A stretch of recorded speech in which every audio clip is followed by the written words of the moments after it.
تو قیامت کے دن وزن ہوگا، گنتی نہیں ہوگی۔ اس نے 20 حج کیے، اس نے 100 حج کیے، اس نے 50 حج کیے، گنتی نہیں ہوگی، وزن ہوگا۔ ایک حج کیا لیکن بڑا وزنی کیا ہے، اخلاص کے ساتھ کیا، اللہ کی رضا بہت زیادہ تھی اس میں، اور ہر طرح کی مشقت برداشت کرتے ہوئے اللہ کو پسند آ گیا اس کا حج، تو وہ بہت وزنی حج ہے۔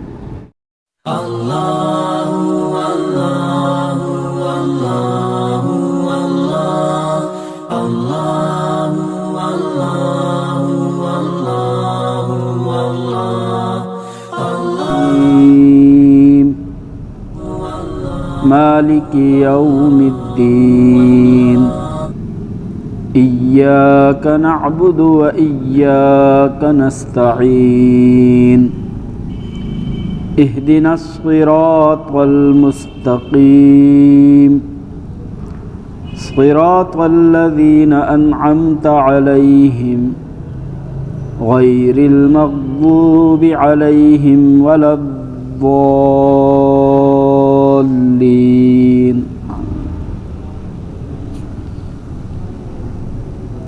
ایک مرتبہ سورت کا ترجمہ دہرا لیتے ہیں تاکہ سورت کا ترجمہ تھوڑا یاد ہو جائے، ذہن نشین ہو جائے، کیونکہ یہ سورت ہمیں بار بار نماز میں پڑھنی ہوتی ہے۔ اعوذ باللہ من الشیطان الرجیم، میں پناہ میں آتا ہوں اللہ تعالیٰ کی مردود شیطان سے، یعنی شیطان سے بچنے کے لیے اللہ کی حفاظت میں آتا ہوں۔ بسم اللہ الرحمن الرحیم، اللہ کے نام کی مدد سے شروع کرتا ہوں یا تلاوت کرتا ہوں، جو رحمان ہے، جو رحیم ہے، یعنی سب پر مہربان ہے، بہت مہربان ہے۔ الحمدللہ، سب تعریفیں، تمام تعریفیں اللہ کے لیے ہیں، رب العالمین، جو سب جہانوں کا رب ہے، الرحمن الرحیم، جو سب پر مہربان ہے، بہت مہربان ہے، مالک یوم الدین، بدلے کے دن کا مالک ہے، ایاک نعبد، تیری ہی ہم عبادت کرتے ہیں، و ایاک نستعین، اور تجھ ہی سے ہم مدد مانگتے ہیں، اہدنا الصراط المستقیم، ہمیں ہدایت دے دے صراط مستقیم کی، یعنی ہمیں سیدھے راستے پر چلا دے، صراط الذین انعمت علیہم، راستہ ان لوگوں کا کہ جن پر آپ کا انعام ہوا ہے، یعنی نبیوں کا راستہ، غیر المغضوب علیہم، نہ کہ ان لوگوں کا جن پر غضب نازل ہوا ہے، ولا الضالین، اور نہ ہی گمراہوں کے راستے پر ہمیں چلا۔ تو یہ اس سورت کا ترجمہ تھا۔ شروع کی 3 آیتیں ان کا کچھ بیان ہو چکا ہے کہ سب تعریفیں اللہ کے لیے ہیں، اس میں عقیدہ توحید ہے کہ اللہ ایک ہے، کیونکہ اگر خدا کئی ہوتے تو کچھ تعریفیں اللہ کی ہوتی، کچھ دوسرے خداؤں کی بھی ہوتی۔ جب سب تعریفیں ایک اللہ کی ہیں تو اس سے پتہ چلا کہ خدا ایک ہی ہے، اسی کے لیے سب تعریفیں ہیں، اس کے سوا کوئی خدا ہے نہیں، کوئی اللہ ہے نہیں۔ رب العالمین، اس میں بھی توحید ہے کہ جو سب جہانوں کو پال رہا ہے وہی خدا ہونے کے لائق ہے، اسی کو خدا ماننا چاہیے جو سب کو پال رہا ہے۔ الرحمن الرحیم، رحمان کا تعلق دنیا کے ساتھ ہے کہ جو سب پر مہربان ہے۔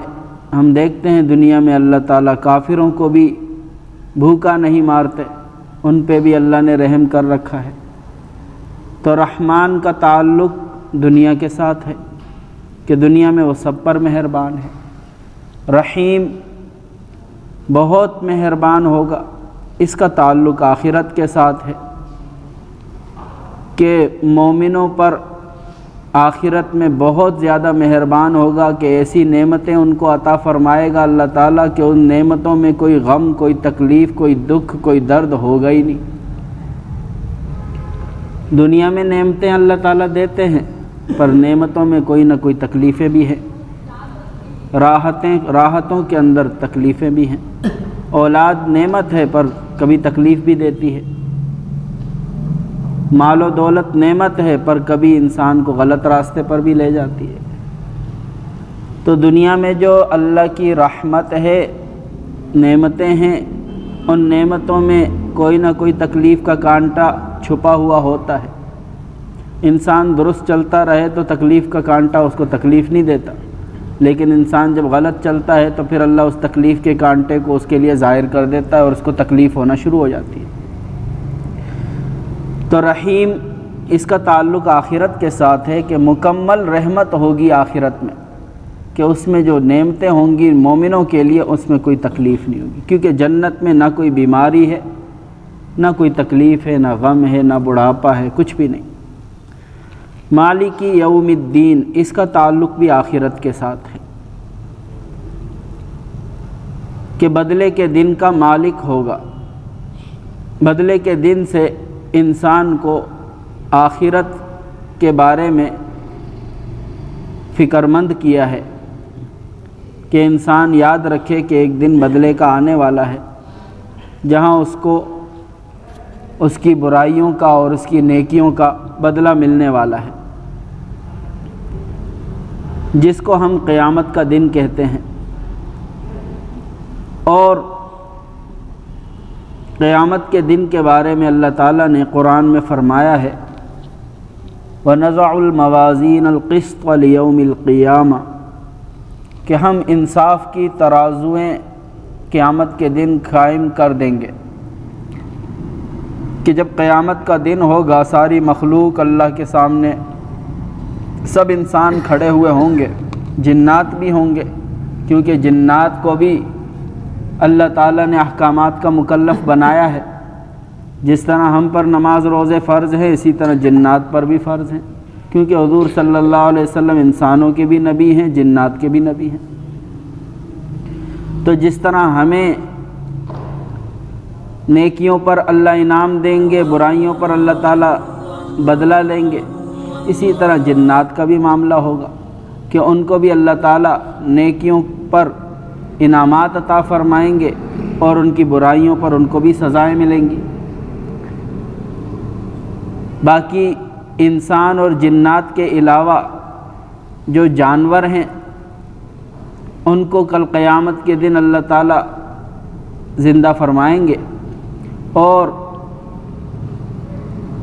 دنیا میں اگر کسی جانور نے کسی جانور پر ظلم کیا ہوگا تو اللہ تعالیٰ قیامت کے دن بے سینگ والی بکری کو سینگ دیں گے، اور وہ جو سینگ والی بکری تھے اس کی سینگ ہٹا دیں گے، تو پھر وہ بے سینگ والی بکری جس پر سینگ والی نے ظلم کیا ہوگا اسی پر وہیں پر بدلہ ہو جائے گا اس کا، اور اس کے بعد سارے جانور جو ہیں ان کو اللہ تعالیٰ مٹی کر دیں گے دوبارہ۔ یعنی جانوروں کے لیے آگے کچھ نہیں ہے، دوزخ میں جانا یا جنت میں جانا۔ ہاں اصحاب کہف کے کتے کے بارے میں آتا ہے کہ اصحاب کہف کا جو کتا ہوگا اس کو اللہ تعالیٰ انسان کی شکل دے کر جنت میں بھیجیں گے، کیونکہ جنت انسانوں کے لیے ہے یا جنات کے لیے ہے۔ جب اللہ تعالیٰ کتے کو اصحاب کہف کی برکت سے جنت میں بھیجیں گے تو پھر مکمل رحمت کا اظہار فرمائیں گے۔ مکمل رحمت کتے کی شکل پر تو نہیں ہے، مکمل رحمت تو یہ ہے کہ اس کو احسن تقویم انسان کی شکل دی جائے، تو یہ مکمل رحمت ہوگی، اس کو بھی اصحاب کہف کے کتے کو بھی جنت میں بھیجا جائے گا، کیونکہ یہ نیک لوگوں کے ساتھ رہ گیا۔ صحبت کا اتنا اثر ہوتا ہے کہ جانور بھی اس سے محروم نہیں ہوتے، نیک صحبت کا اتنا اثر ہے۔ تو ہمیں بھی اپنی صحبت کو نیک رکھنا چاہیے کہ نیکوں کی برکت سے اللہ تعالی ہمیں بھی بخش دے۔ تو حقوق انسان کے اوپر دو قسم کے ہوتے ہیں، ایک اللہ تعالیٰ کے حقوق ہیں، ایک بندوں کے حقوق ہیں۔ جو اللہ تعالیٰ کے حقوق ہیں اس میں تو اللہ تعالیٰ عام معافی فرمائیں گے، درگزر فرمائیں گے اپنے حق میں، کیونکہ اللہ تعالیٰ کو بدلے کی کوئی ضرورت نہیں، اللہ تعالیٰ تو بے پرواہ ذات ہے۔ تو اللہ تعالیٰ اپنے حق کے معاملے میں تو چشم پوشی فرما دیں گے، لیکن بندوں کے حق کے معاملے میں اللہ تعالیٰ چشم پوشی نہیں کریں گے۔ انسانوں کو ان کا حق پورا پورا ملے گا، بدلے والوں کو ان کا حق دیا جائے گا۔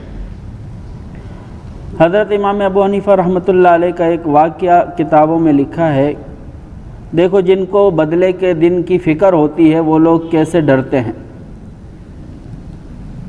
امام ابو حنیفہ رحمۃ اللہ علیہ نے ایک مجوسی کو کچھ قرض دے رکھا تھا۔ مجوسی اس کو کہتے ہیں جو آگ کی پوجا کرتے ہیں۔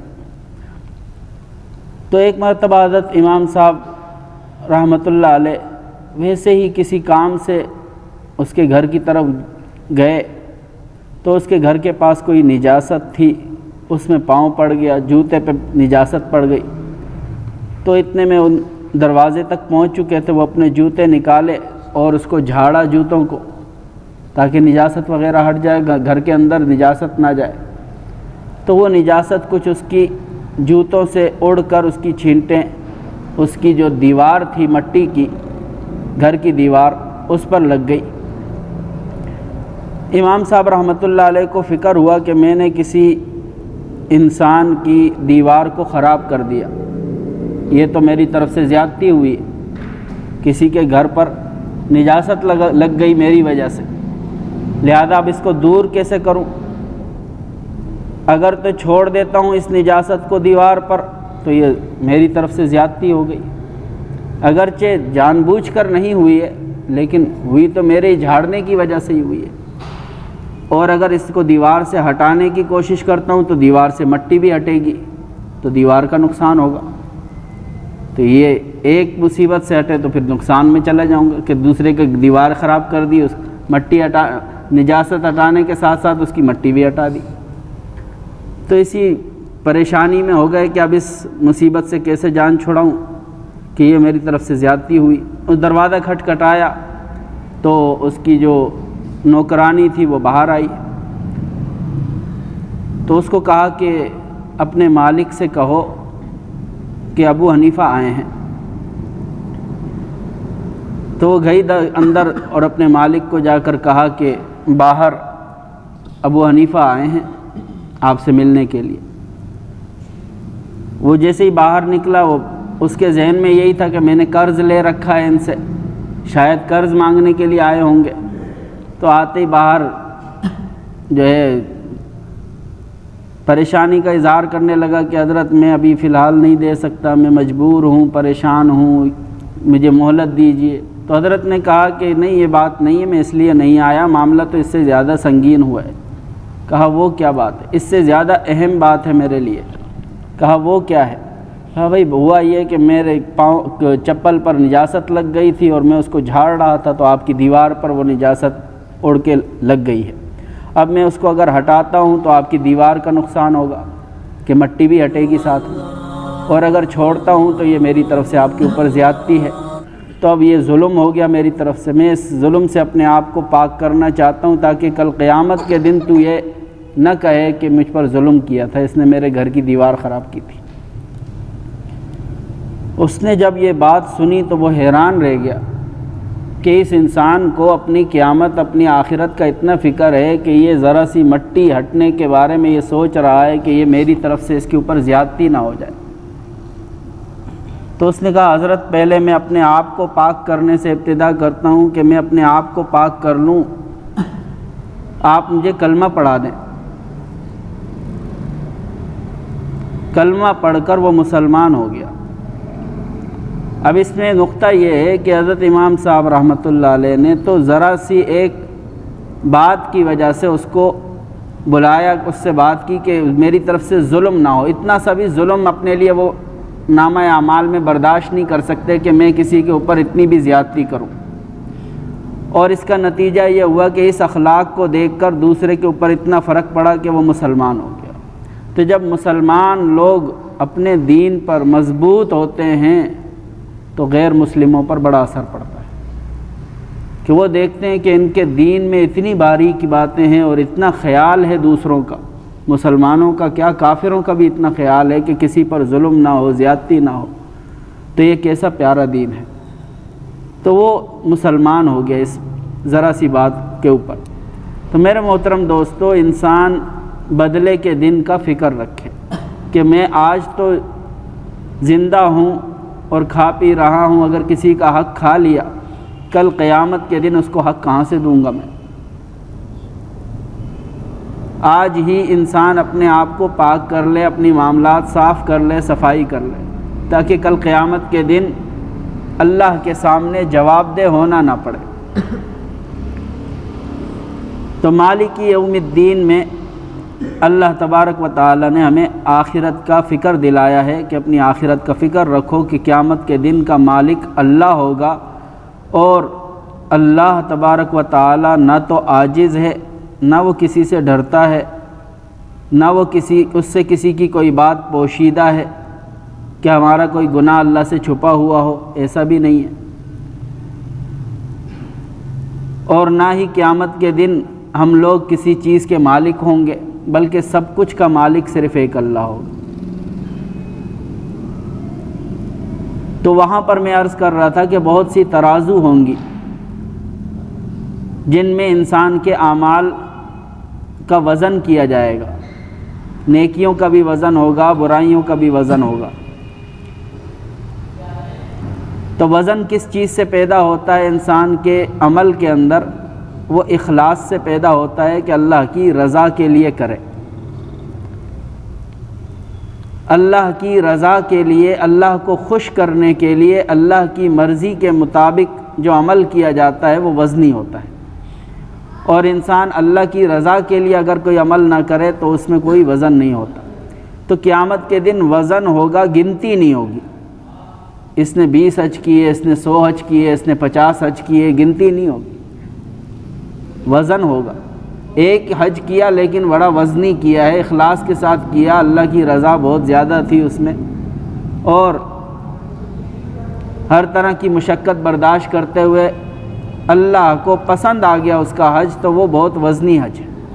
لیکن دوسرے نے 50 حج کر لیے لیکن دکھلاوا ہے اس کے اندر، یا کوئی ایسی باتیں ہیں جن کی وجہ سے اللہ کو اس کا حج پسند نہیں آ رہا، یا وہ حج میں جا کر گناہ کی حرکتیں کرتا ہے، یا حج میں جا کر لوگوں کے ساتھ بد اخلاقی کرتا ہے، کسی کو گالی گلوچ دینا، کسی سے لڑائی کرنا، کیونکہ حج کا معاملہ تو بہت دنیا بھر کے مسلمان آئے ہوتے ہیں، جہاں رش ہوتی ہے، جہاں اجتماع ہوتا ہے، وہاں تو آپس میں بات چیت تو میں بھی ہو سکتی ہے۔ وہاں اخلاق کو قابو میں رکھنا، صبر برداشت رکھنا، یہ بڑی ہمت کا کام ہوتا ہے۔ تو اس لیے آج بھی ہم لوگ اپنے عمل میں وزن کی فکر کریں، گنتی کی فکر نہ کریں۔ چاہے ہم 2 رکعت نفل پڑھ رہے ہیں، 12 نہیں پڑھ رہے، لیکن 2 رکعت بھی اللہ کی رضا کے لیے ایسی پڑھیں کہ اللہ کو پسند آئے۔ تہجد میں اٹھ گئے، ہمت نہیں ہے زیادہ پڑھنے کی، 2 پڑھ لو، لیکن اللہ کی رضا والی پڑھو۔ تو چاہے چھوٹا سے چھوٹا عمل ہو یا بڑے سے بڑا عمل ہو، انسان اس میں کیا کرے؟ وزن پیدا کرے، اور وزن ہوگا اخلاص سے پیدا، اور سنت کے مطابق عمل کرنے سے پیدا ہوتا ہے۔ جس عمل میں اخلاص تو بہت زیادہ ہے لیکن سنت کے خلاف ہے وہ عمل، نبی پاک صلی اللہ علیہ وسلم کا سنت طریقہ نہیں ہے وہ، تو پھر بھی وزن نہیں آ سکتا۔ وزن تب آئے گا جب اخلاص بھی ہو اور طریقہ بھی صحیح ہو۔ درست طریقہ کیا ہے؟ نبی کا طریقہ، اس طریقے سے ہم عبادت کریں اللہ کی، تو پھر وزنی ہوتا ہے۔ اس کی مثال دیتا ہوں، جیسے مثال کے طور پر ایک شخص ہے، وہ بڑی اللہ کی رضا کے جذبے سے 1,00,000 روپے کا ہاتھی خرید کے لے آیا کہ میں قربانی اس کی کروں گا۔ بہت قیمتی جانور خرید کے لایا، اور بہت بڑا جانور خرید کے لایا، لیکن بھائی نبی پاک صلی اللہ علیہ وسلم نے تو فرمایا ہے کہ 4 جانوروں کی قربانی ہو سکتی ہے، اس سے زیادہ کی نہیں۔ گائیں ہیں اور اس کی قسم میں بھینس بھی آ جاتی ہے، بکری ہے، دمبا ہے، اونٹ ہے، تو یہی جانور ہیں۔ اس کے علاوہ جو ہے ہرن کا بھی قربانی نہیں ہو سکتی، اگرچہ حلال جانور ہے، ہرن کوئی حرام نہیں ہے، لیکن قربانی نہیں کر سکتے کیونکہ قربانی کے جانور مقرر ہیں اللہ کی طرف سے، اللہ کے نبی کی طرف سے۔ تو اب وہ کر رہا تو عمل ہے اللہ کی رضا کے لیے کر رہا ہے اور بہت پیسہ بھی خرچ کیا ہے، لیکن نبی کے طریقے پر نہیں کر رہا، تو اس پر کیا ہے وزن ہوگا؟ بلکہ یہ تو کوئی قربانی قبول ہی نہیں ہے، مردار جانور ہے، حرام جانور ہے۔ چلو حرام کو چھوڑو، حلال خرید کے لے آتا ہے، ہرن خرید کے لے آتا ہے، بہت قیمتی ہرن خرید کے لے آیا، یہ تو حلال ہے، حرام بھی نہیں ہے، پھر بھی قربانی قبول نہیں ہو رہی۔ اللہ کی رضا کے لیے کر رہا ہے کہ میں لوگوں کو اچھا گوشت کھلا دوں، ہرن کا گوشت لوگوں نے کھایا نہیں، میرے جیسا کون ہوگا قربانی کرنے والا، تو بھی وزن نہیں آ رہا، کیا اللہ کو قبول ہی نہیں ہے قربانی؟ کس وجہ سے؟ کہ نبی پاک صلی اللہ علیہ وسلم نے جو جانور بتایا ہے اسی کی قربانی قبول ہے، اس کے علاوہ کسی کی قربانی قبول نہیں، چاہے حلال ہو۔ تو یہ ہوتا ہے میرے محترم دوستو، عبادت کے اندر نبی کا طریقہ ہو اور ساتھ میں اخلاص ہو تو وزن آتا ہے عبادت میں، اگر نبی کا طریقہ نہ ہو، اخلاص بہت زیادہ ہو تو اس میں کوئی وزن نہیں۔ اسی وجہ سے بدعات کے جو عمل ہوتے ہیں ان سے منع کیا جاتا ہے، کیونکہ وہ نبی کے طریقے پر نہیں ہوتے۔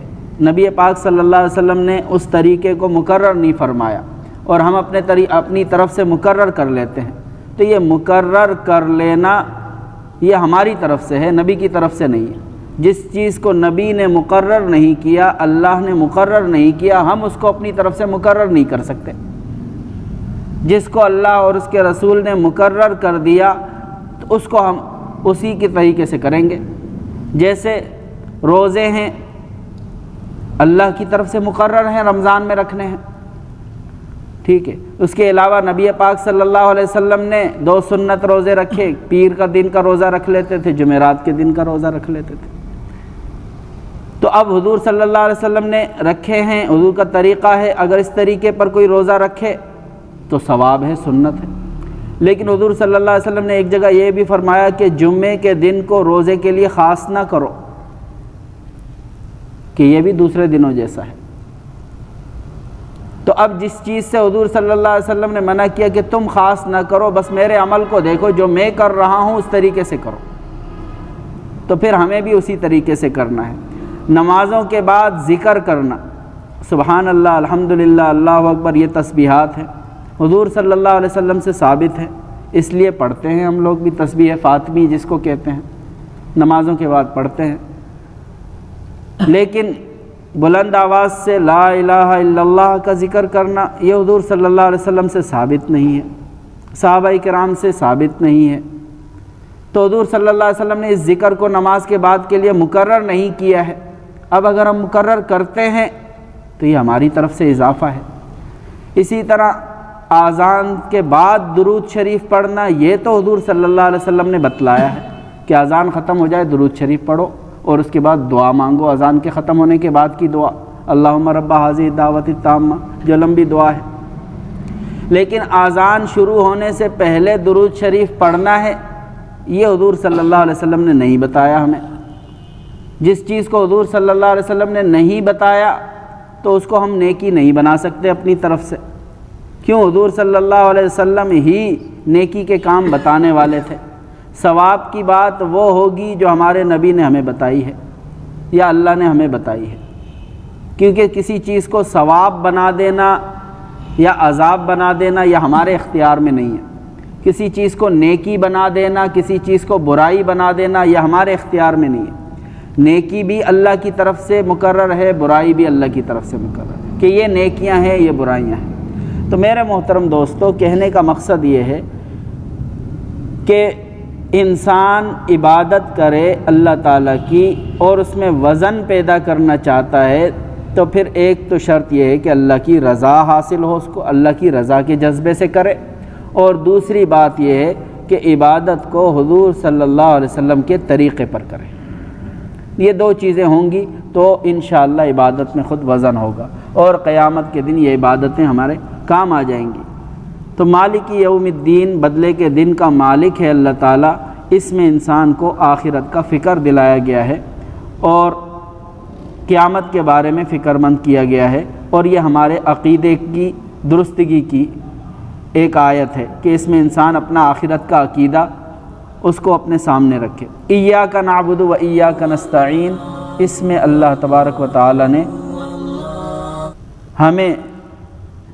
ہم سے ایک اقرار کروایا ہے، ایک وعدہ لیا ہے کہ گویا کہ ہم اللہ تعالیٰ سے وعدہ کر رہے ہیں کہ تیری ہی ہم عبادت کیا کریں گے، تیرے سوا ہم کسی کی عبادت کریں گے ہی نہیں۔ نعبد عربی میں مضارع کا صیغہ ہے،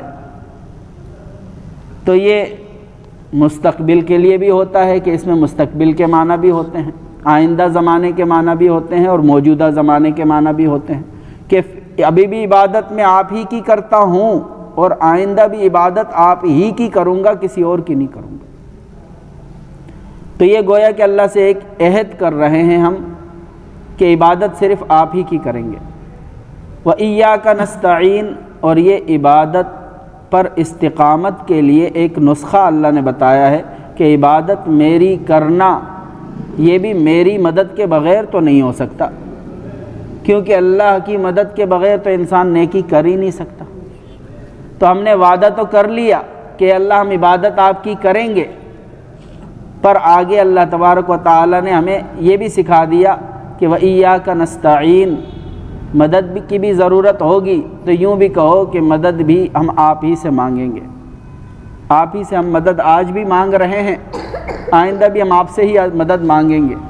تو میرے محترم دوستو، یہ ایاک نستعین اور ایاک نعبد یہ بندے کی طرف سے ہے کہ بندہ اپنے رب کے بارے میں ایک اقرار، ایک وعدہ ہے کہ اللہ ہم آپ کی عبادت کرتے ہیں اور کریں گے، صرف آپ کی عبادت کرتے ہیں، اور مدد بھی ہم آپ سے مانگیں گے۔ صرف عبادت میں ہی مدد نہیں مانگیں گے، بلکہ ہر کام میں، ہر بات میں ہم آپ کی مدد ہمیں چاہیے، کیونکہ اللہ تعالیٰ نے نستعین کے بعد آگے یہ نہیں فرمایا کہ مدد کس چیز میں مانگنا ہے، یہ نہیں فرمایا، بلکہ یوں فرما دیا کہ یوں کہو کہ ایاک نستعین، آپ ہی سے ہم مدد مانگ رہے ہیں۔ کس چیز میں مانگ رہے ہیں اس کو چھوڑ دیا اللہ نے، یہ بتا دیا کہ مدد تو ہر چیز میں مانگنی ہے، میری مدد کے بغیر تو ہل بھی نہیں سکتے تم، اور کیا کرو گے پھر؟ تو انسان اللہ کے ساتھ جڑ جائے تو اس کے لیے یہ ہے کہ انسان عبادت بھی اللہ کی کرے، اور اس کے بعد یہ ہے کہ انسان اللہ سے مدد مانگنے کی عادت بنائے، کیونکہ ہم لوگ محتاج ہیں، کمزور ہیں۔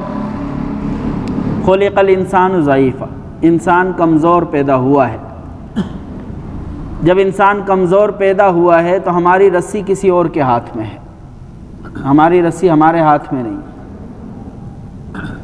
یہ دل جو کام کر رہا ہے ہماری مرضی سے نہیں کر رہا، اللہ کی مرضی سے کام کر رہا۔